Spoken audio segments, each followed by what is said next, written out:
There's a question people treat like small talk, but really, it isn't small at all. Are you a dog person or a cat person? It sounds harmless, like asking someone their favorite movie. But watch what happens when you ask it. People answer too fast, too confidently, too personally. Almost like you didn't ask about animals. You asked about them, their temperament, their emotional wiring, the way they move through the world. And maybe that's exactly what you did.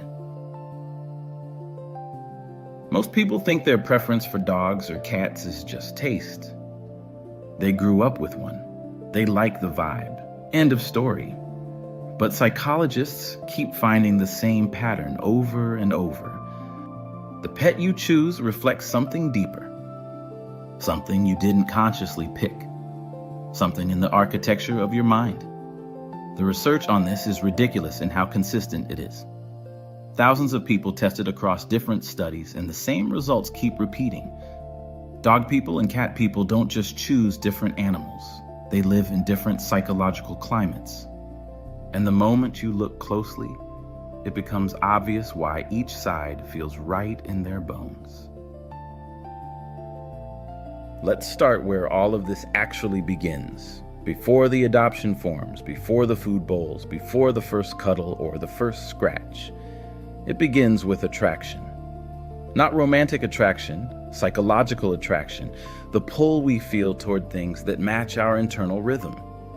You don't just walk into a shelter, look at both species, and flip a coin.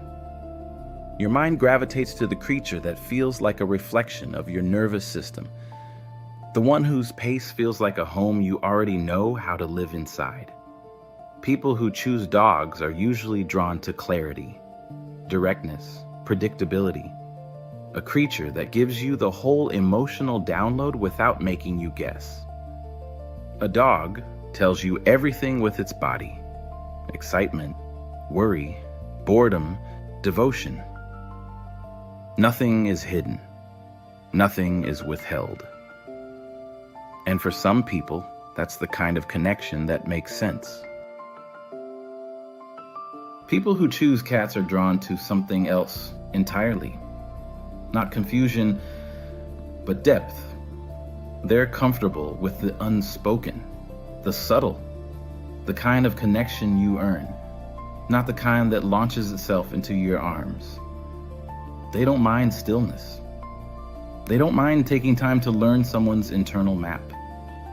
This isn't random preference, it's psychological symmetry. And the research data backs it up, especially the big 5 personality traits. Dog lovers tend to score higher on extroversion, agreeableness, and conscientiousness, meaning they lean towards sociability, warmth, consistency, structure. They often enjoy being around people more than being alone. They manage tasks with more discipline. They respond to the world with a kind of straightforwardness that fits the emotional clarity of a dog. Multiple studies have found the same thing. Dog people consistently describe themselves as people-oriented, outgoing, and energized by social contact, which is why they're far more likely to refer to themselves as people persons. Cat lovers consistently score higher on neuroticism and openness. Not in a negative way, in a sensitive way. Their inner world is more active. Their thoughts run deeper tunnels. They pick up on things most people miss. They tolerate nuance without needing to force everything into a simple pattern. They question rules. They drift toward creativity. A University of Texas study found cat people scored about 12% higher in neuroticism. They also showed higher self-awareness, stronger vigilance, and a tendency to analyze emotional details others overlook. But this doesn't mean every dog lover is loud and social, or that every cat lover hides from people in their thoughts. These are patterns that show up when you look at large groups, not rigid labels stamped on individuals. You can be a dog person who needs a lot of solitude, or a cat person who talks to everyone in the room. The point isn't to shove you into a box. What your choice usually reveals is where you feel slightly more at ease. The animal you're drawn to doesn't tell the whole story of who you are, but it does expose the kind of bond your nervous system trusts the most. Now let's break this open even more, because each preference reveals something about the way you handle closeness, trust, boundaries, and connection. The things people rarely admit out loud. People who gravitate toward dogs tend to value emotional closeness that's steady and obvious. They take loyalty seriously. They don't play games with commitment, and they don't disappear on people they care about. They're steady, dependable. They are good team players. They forgive easier. They assume good intentions until proven otherwise.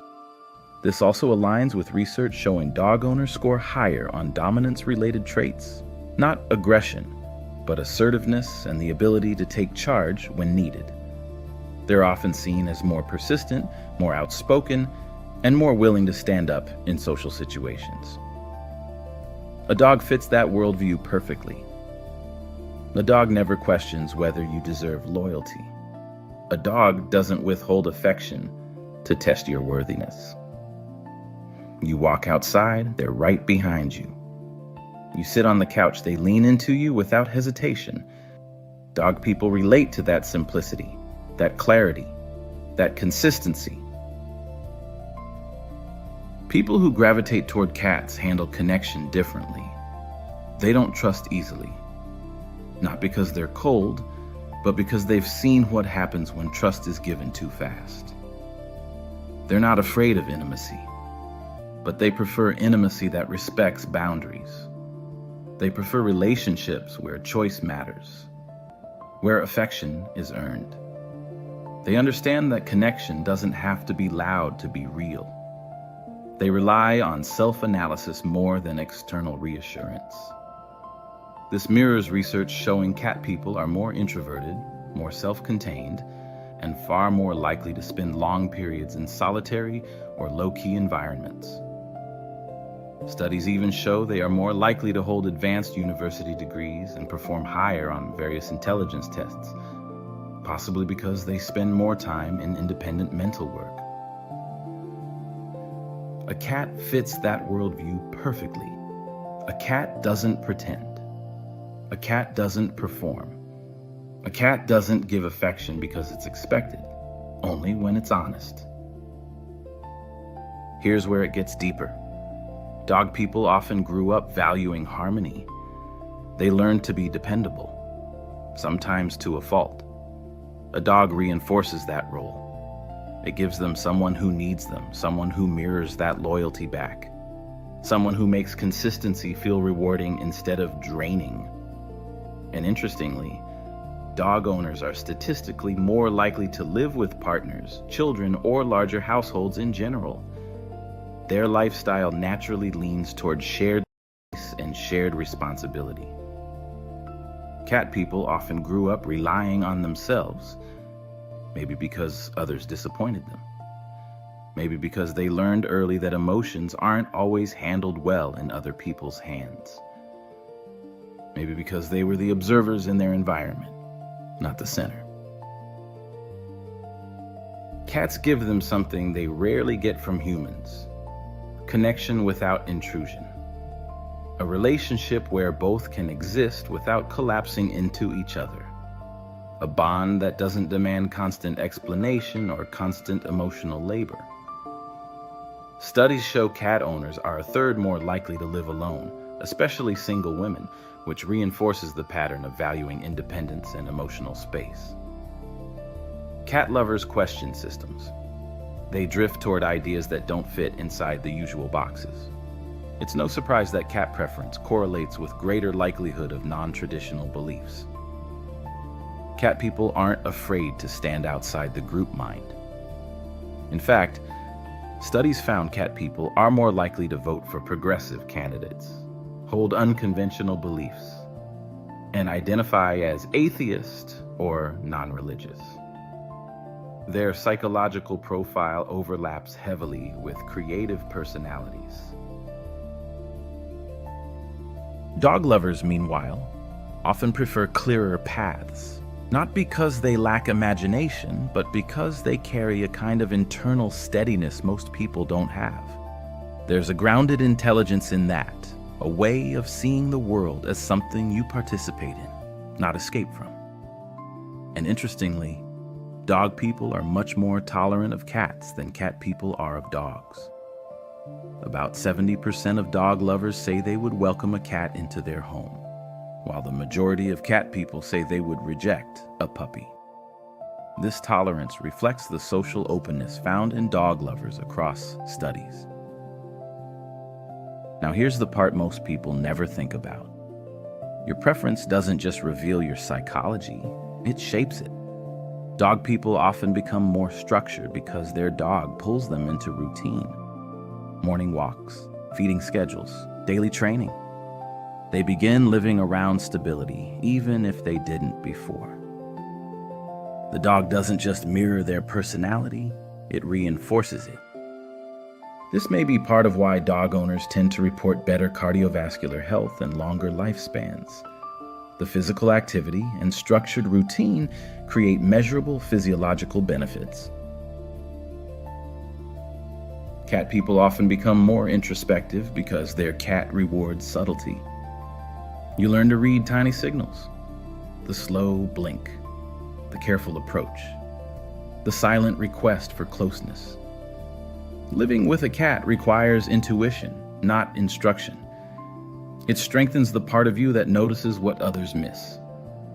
Owners of cats often show higher sensitivity to micro-expressions and emotional cues, according to several behavioral studies, likely because cats communicate in more nuanced ways than dogs.